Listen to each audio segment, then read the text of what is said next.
Hey, good evening. So I've not done anything in a while because I'm busy with kids and everything. I thought I would mention two things about even garment sewing, why you want this nice flat surface and why it would be good if you could learn how to sew in the round, even for armholes and things, instead of relying on a free arm. In most industrial factories, they don't use free arm at all. Everything is done in the round, and what I mean is that in the round means if I'm like this, I sew like this, I shift it out, do it more, do it more, do it more. And why you want to do that is it allows you more control, and there's way less fabric shifting than if you're trying to sew it around a free arm. Another thing about having it in a large table, even when you're doing garments, like I'm doing this is underlining for a sleeve for costume. All this means is that the fabric sits really easy, and so there's less chance to get like puckers and things. I want to set my stitch length. I actually want to do basting stitch, but I don't want to do it 6.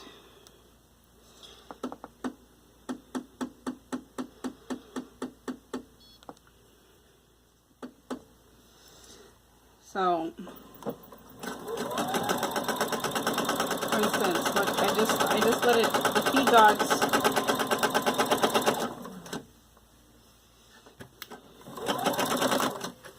this is called a leader and ender. It makes it easier to sew off of things. It makes it so that every time I cut my thread, I just have this little tiny bit of thread wastage instead of the long tail that you get every time. There's no knotting on the back either with this way. You just have to stop, reach behind, cut, and I have it ready for the next run. And it saves a lot of thread. It's not really necessary, but that's what it is. Now I see if I have this on a nice flat surface, it's easier for the feed dogs to do their job than if I have stuff hanging off. It's a lot easier to control the fabric.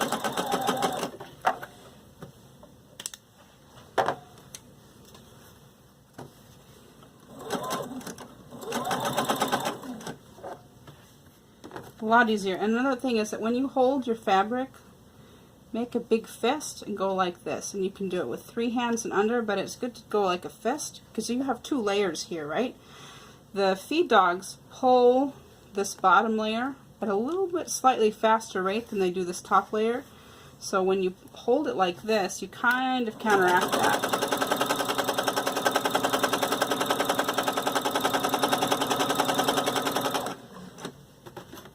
These 2 pieces aren't exactly the same size. Having them on the flat table makes it a lot easier for me to see that they're not exactly the same size. I want to follow the upper fabric, not the lower one.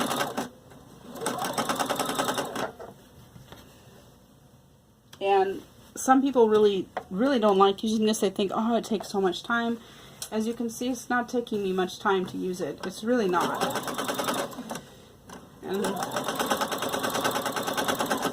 I know people who do sewing as their profession who use this because it literally took 2 seconds to cut that off versus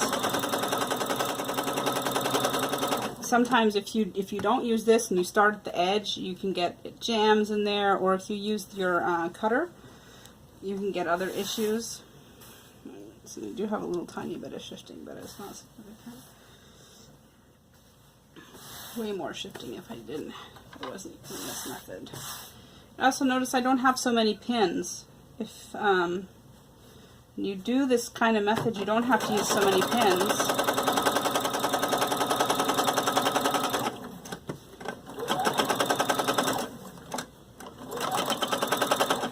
Not having so many pins means a lot less time. I don't have a lot of time to sew. I don't know about the rest of the universe. I imagine not everybody has so much leisure time to sew. So things that help me speed up faster are learning to sew in the round is truly faster. You may not believe me, but it really is. Just do like this.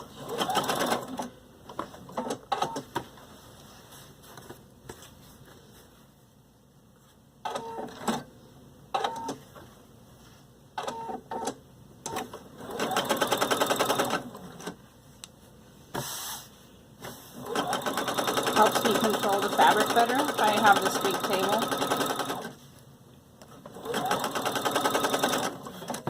Using this leader ender saves me so much time from thread tangles. It's literally just go whoop, and I'm ready to go again, and I just have to clip it off. There's one piece lined. Another thing that really saves you a lot of time when you're sewing is if you can set up an assembly line. So this is done. Next piece is a sleeve cap. Here we go. We'll do the sleeve cap. I could pivot, but pivoting, I'm not very good at pivoting, so that takes me more time than just going off the edge. Assembly line sew means you get everything ready so that you can do one piece, one piece, one piece. You do all your pinning at once as much as you can, and then you do all of your sewing at once. And similar things, so things that don't require you to change your settings. So if I have to go between this kind of basting to, even now, like I'm on a curve, right? If this is on a flat surface, it's a lot easier for me to control the fabric on the curve because I can just kind of guide it through. Versus if I didn't have a nice flat surface to sew on, I'm fighting with stuff falling off the edges. I have to hold it a lot more. It's just so much easier if you can do this either with an extension table or something. Sewing curves is easier. The only thing that's not easier until you learn how to do it is sewing cuts. I'm just like gently guiding it through. I don't need to use as many pins. And this is all basting, so it's going to be hidden in the seam.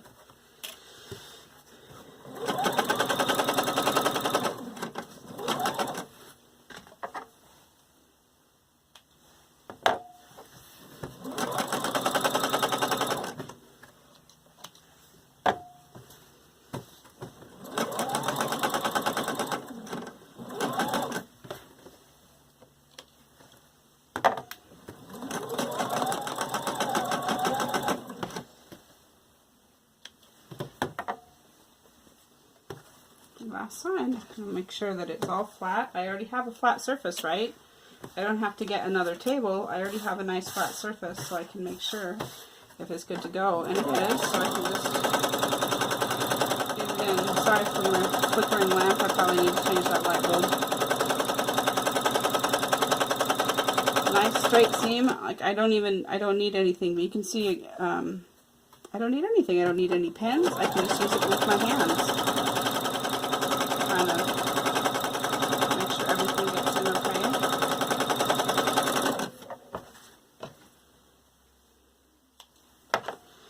If you notice, because of this was holding two pieces of fabric together, I also had my pins going a different way. I had my pins going this side into the fabric to get maximum space.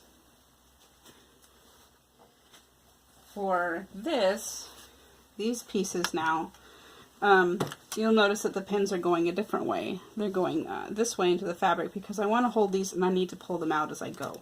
The other way, so long as they're far enough away from where your needle will hit, you don't really have to take them out until you're all done. But this way, I do. And this one now, see, I've changed it, so I need to set it for a seam.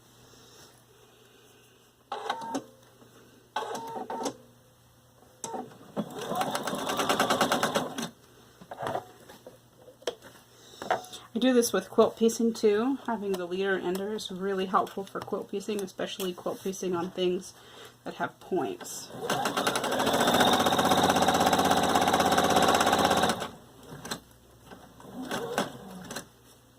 Next piece, right here. See, I just go from one straight to the next piece. And then you can just cut off the little space in between them.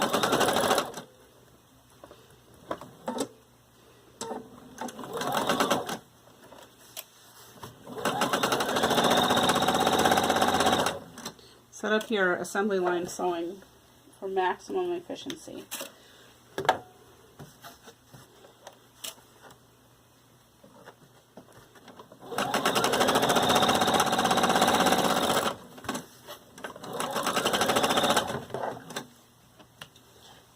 I've almost got half of this done now. See here, the two side seams.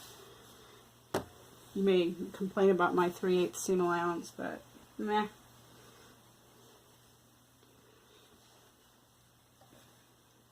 Sleeves up there. This is for lining, right? So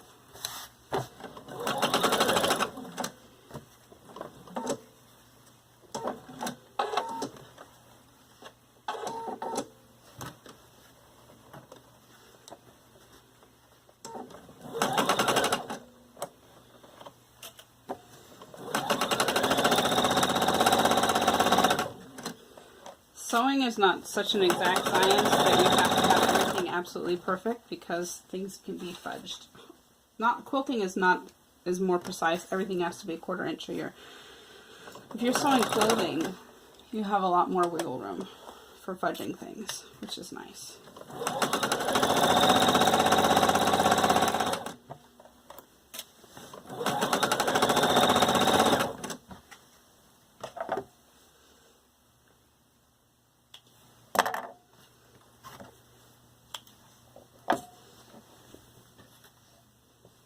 See how quickly that goes now? So if you only have an hour to sew, just the key is organization.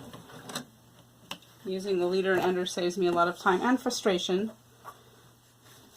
So now here's my bodice is almost halfway done being sewn. Look at that. So those are my tips for you. If you only have a very limited time to sew, cut everything first. Pin everything first, and then assembly line sew as much as possible. So this is done, that's done. And you know what's really funny is that if you can even do it like on sleeves. So I sew this sleeve together, my next piece is over here, pull it a little bit, and the next sleeve is right there. I can just whoop straight through. So I hope that's helpful for you. How to speed up your sewing and make maximum use of your time, at least for me. So the leader and ender, the nice flat table, makes everything so much easier for me than trying to have my machine on top of the thing with a free arm.